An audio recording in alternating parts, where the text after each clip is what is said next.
Severe weather is on its way. Updates on the Johnson & Johnson vaccine and an addition of a new building on Campus Corner. OU Nightly starts now.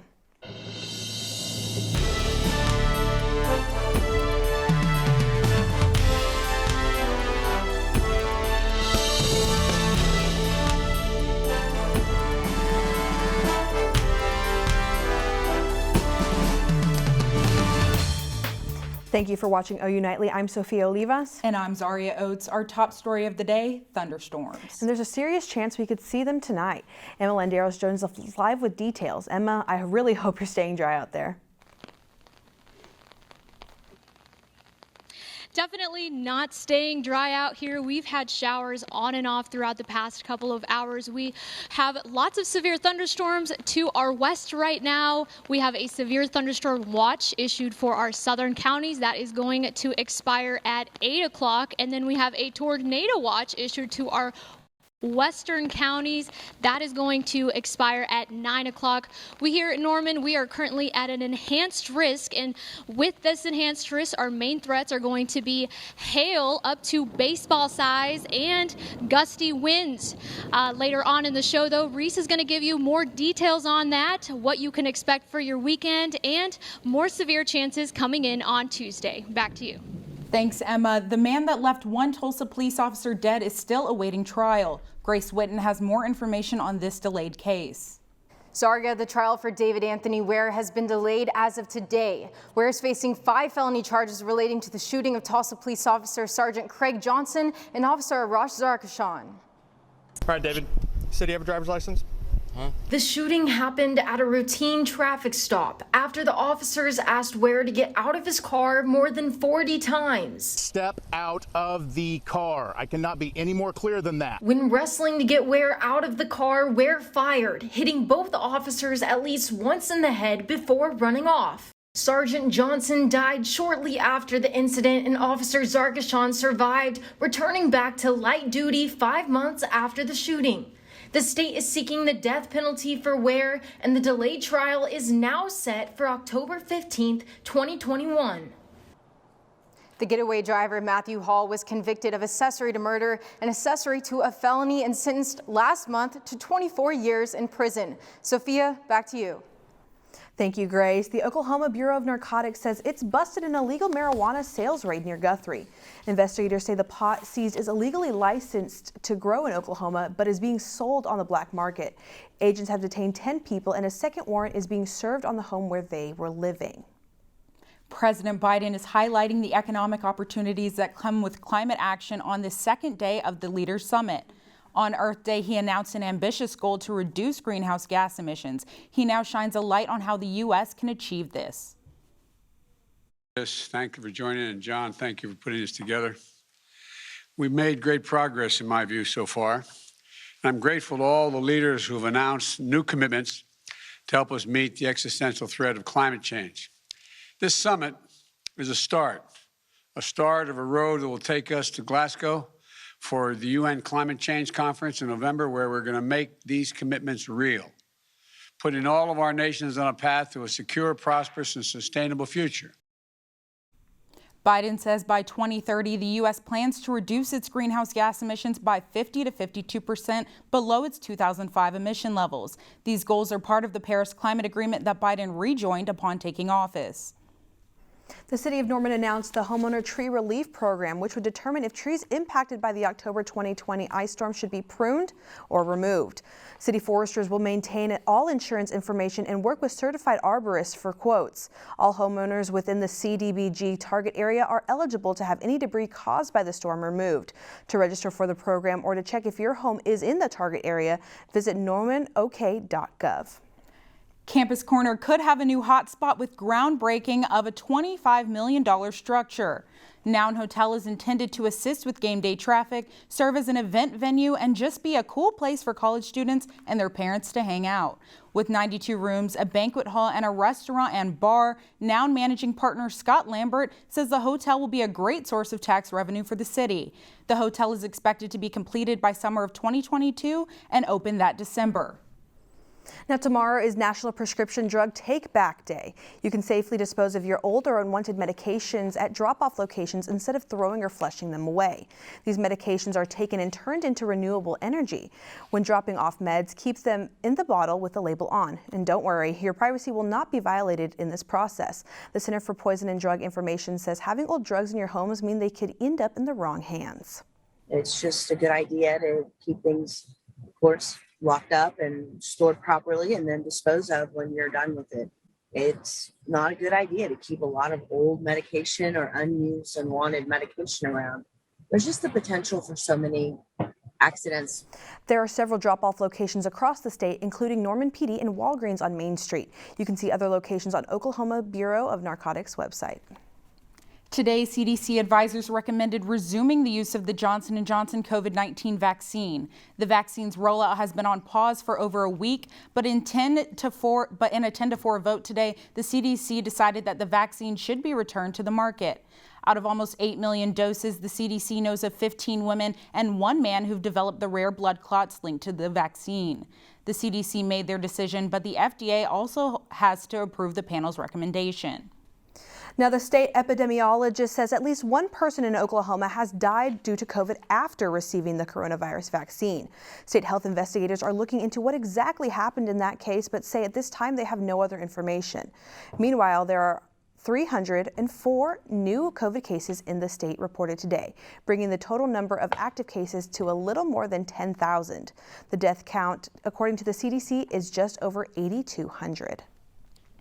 President Biden has been pushing infrastructure since the early days of his presidency, but on the other side of the aisle, Republicans have been pushing back on his plans. And there has been a shooting in France, and we'll have more on what that story entails after the break. Stay with us.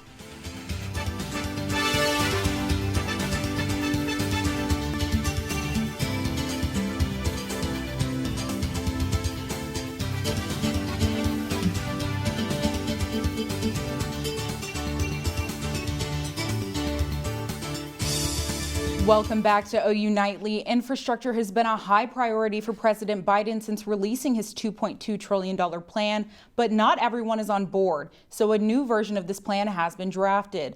Libbey Dean is live in Washington, D.C. with this story. Libbey. Well, Zaria, Senate Republicans have come up with their own infrastructure plan to counter President Biden's $2.2 trillion plan. Now, this plan has a much smaller price tag, totaling around $568 billion over the next 5 years. President Biden's plan, also known as the American Jobs Plan, is 4 times larger and has a much broader definition of infrastructure. Republicans continue to point out the expansiveness of Biden's proposal and the need to agree on what really counts as infrastructure. The GOP proposal focuses on more traditional infrastructure, including roads and bridges, among other things. And I asked Oklahoma Senator Inhofe his thoughts on the proposal. Only 7% of the total amount that he is proposing in an infrastructure bill goes to roads, bridges, or highways. Now, that's not right, and we're not letting them get by with it. Many say this proposal from Senate Republicans is a starting point to negotiations, but to expect change over the next few months. From Washington, for OU Nightly, I'm Libbey Dean. Thank you, Libbey. And a correction, a police station was fatally attacked outside of Paris, not by a shooting. Jessie Klinger has that story and the rest of today's headlines from around the world. Thanks, Sofia. Earlier today, French authorities opened a terrorism investigation after a police officer was stabbed and killed inside a police station. The attack took place in Rambouillet near a chateau sometimes used for international peace negotiations. Officers shot and killed the attacker on the scene, and 3 people have been detained. Anti-terrorism prosecutor Jean-Francois Ricard did not provide details on the attacker's identity, motive, or terrorist ties. India has marked the highest daily case count globally, reporting over 300,000 cases in 24 hours. The second wave also marks the country's highest daily figure since the pandemic began. State ministers have been warning about the potential second wave and have been preparing since February. But Prime Minister Narendra Modi stayed silent on the issue until recent weeks. Intensive care unit beds, medicine, oxygen, and ventilators are all in short supply. And this New Hampshire gender reveal can surely be described as groundbreaking.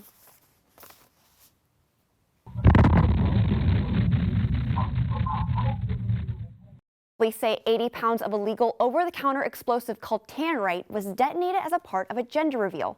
The explosion created a shockwave so strong it shook the neighbor's foundation, causing multiple cracks. An investigation is going on, and in case you're curious, it's a boy. And Caitlyn Jenner has announced she plans to run for governor of California. The leading transgender rights activist will run as a socially liberal and fiscally conservative Republican. That's all, ladies. Back to you. Thanks, Jessie. Well, the royal family has the cutest reason to celebrate today. I'm sure it'll be a party fit for a prince. And Reece Cole is staying dry with us here in the studio. Reece, what's coming up in weather? Yeah, we got live radar right now showing tornado warnings and severe thunderstorm warnings all around the area. We'll talk about when those could hit our area coming up in just a couple of minutes.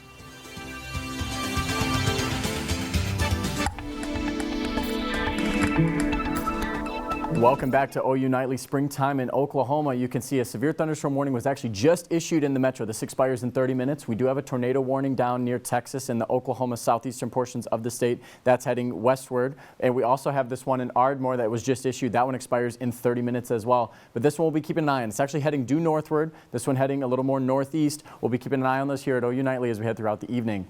Current temperatures, 60s for most of us here, 50s up in Woodward. And all these mild temperatures for this time of year are making it unstable, bringing us this cape. Now, all this green represents the strong convection for potential for severe weather. And this made its way through Dallas, Oklahoma City Metro, right on through tonight into tomorrow morning. And then it's going to make its way southeastward. And that's why we have such high potential for some storms tonight. Now, the biggest things to look out for are the strong winds. Right here in Norman, Oklahoma City, the red, a 30% chance for strong winds, and some of these cells could potentially have gusts of upwards of 70 miles per hour with winds.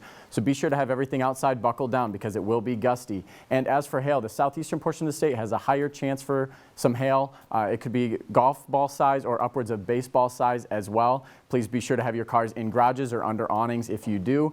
And the potential for isolated tornadoes is not zero, but it is low. Lawton, Ardmore, and the Red River border, that's where you're going to see any higher chances for some severe weather.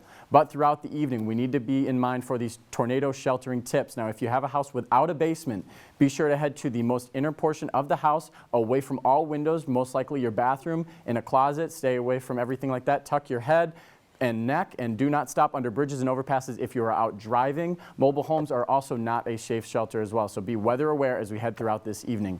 Now, this rain, as it makes its way through tonight, Saturday, at about 4 a.m., it's going to be starting to push its way out northern of the metro up towards Tulsa. Is going to have some rain showers, but those are going to be moving out throughout the night. And for tomorrow, the rainfall totals, an inch over here in Norman, almost 3 inches in Tulsa because they're going to have that longer rain stick around throughout the morning, but still plenty of rain. Now, lows tonight, 50s for us. Guyman going to be a lot colder once the clouds move out, cooling them down a lot more. And the highs tomorrow are going to be 60s and 70s for all of us here across the state. It's going to be a beautiful weekend, but we do have a Tuesday storm potential coming up. We're going to see these lines narrow up. That's going to be pressure, and that's going to bring us our next storm potential. And Tuesday, we'll be keeping an eye on that for you at OU Nightly. But for the 7-day forecast, Saturday and Sunday, a beautiful weekend ahead. 80s on Monday, and those storm chances again Tuesday and Wednesday. Well, I'm excited for that weather this weekend. Thanks, Reece. Celebrations are in order for our small prince. And on his first day of preschool, too. Prince Louis, the youngest child of the Duke and Duchess of Cambridge, turns 3 today. The little lad has been making public appearances since his birth, but today he made his official school debut. He's following in his sister's footsteps by attending Wilcox Nursery School. Now OU football is kind of like royalty on the field. You know, I think I can get on board with that, and I'm sure Sydney Baulier and the rest of the BFS team would agree. Sid, what have you got for us? Today on Big Friday Sports, it's a Sooner sports-filled weekend in Norman, including the return for OU football. And find out what Sooners are being honored for some of the most prestigious awards in college sports. You won't want to miss out.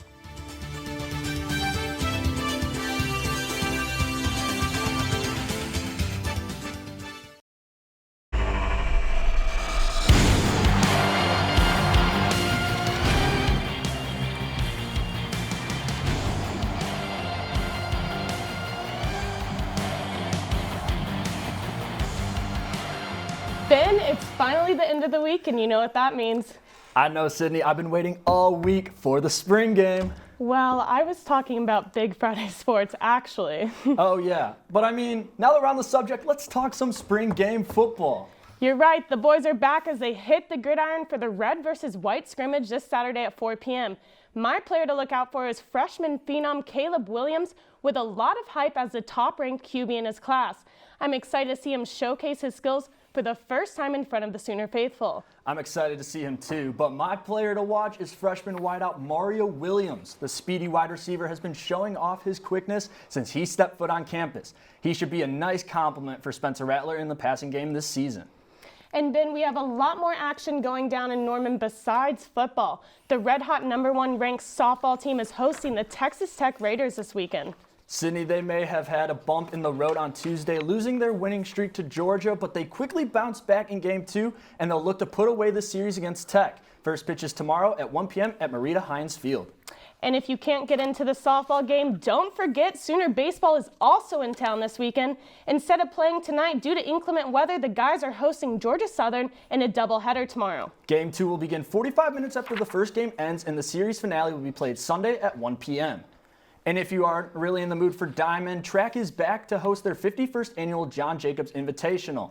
The meet will showcase 3 teams, OU, Oklahoma State, and Kansas, and several individuals will also compete from various teams. The one-day meet will also honor the 25 Sooner seniors graduating this spring. During her first press conference, newly named women's basketball coach Jenny Baranchek said she planned to move quickly on hiring a strong support staff for her team. Yesterday, she added Michael Neal, the Norman High girls coach, who just won his 2nd state championship in 7 seasons. Baranchek also grabbed Chantal Osahor, a 2-year assistant out of Arkansas.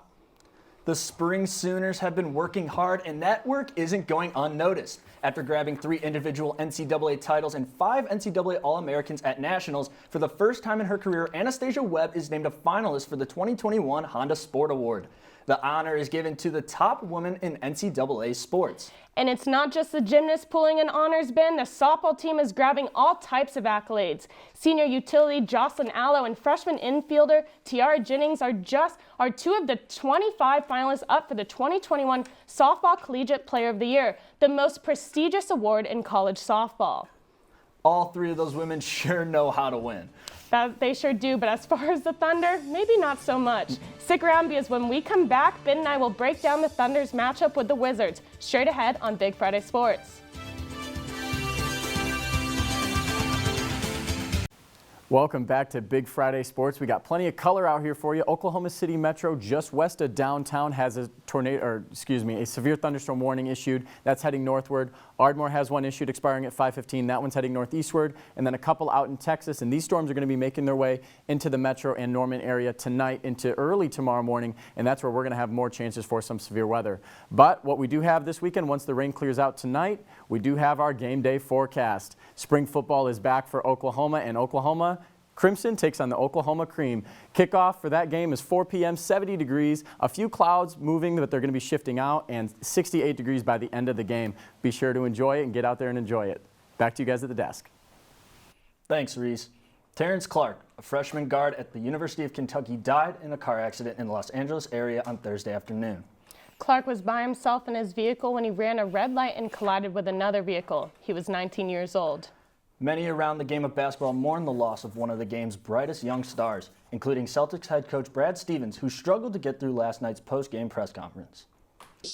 Heard this news about Terrence Clark, and not sure how much I'd want to talk about the game when you consider it a Boston kid. You know, I don't know what's real yet. I have not heard anything confirmed, but I've read what you've read, and you know, those kids are important to us here. The OKC Thunder look to snap their 12-game losing streak when they take on Russell Westbrook and the Washington Wizards tonight at 7 p.m. After playing the Wizards just a few nights ago, Coach Dagnall is familiar with how to approach Russell Westbrook. I think the game plan on him is the same. I mean, you got to limit his transition. You can't put him on the line. You got to gap him and try to take away his first step. Former Sooner offensive tackle Orlando Brown has found a new home after being traded to the Kansas City Chiefs. The deal has the Chiefs sending their first-round pick in next week's draft along with 3 more picks to the Ravens. Brown started 42 games for the Ravens since being drafted in 2018. And speaking of former Sooners, Baker Mayfield will officially be a Brown through 2022 at the lease. Cleveland announced today that they are exercising the 5th-year option on the quarterback's contract. Last year, Baker led the program to their first playoff victory in 26 years. And with the draft coming up next week, Commissioner Roger Goodell will allow players to hug him after he announces their names after being vaccinated for COVID-19. Goodell's going to give everyone a hug after missing out on it last year with the virtual draft. Sydney, now just because he can give them doesn't mean players necessarily want them, though. You are not wrong, Ben. And you have to check out this cutie pie. I knew the Giants had a large fan base, but I did not know it included rabbits. These Giants fans brought their pet bunny to a baseball game. I mean, I wonder how they got it through security. I guess if you have a big enough purse, but that is one large rabbit. I'm pretty sure they didn't have carrots at the game. Maybe he treated himself, though, to a $1 hot dog and a nice ice-cold beer. That sounds about right. Well, it looks like we're out of time for Big Friday Sports, but we will be back here next week for our final show of the semester. I'm Ben Thomas. Alongside me is Sydney Baulier. Have a wonderful sports-filled weekend. Good night.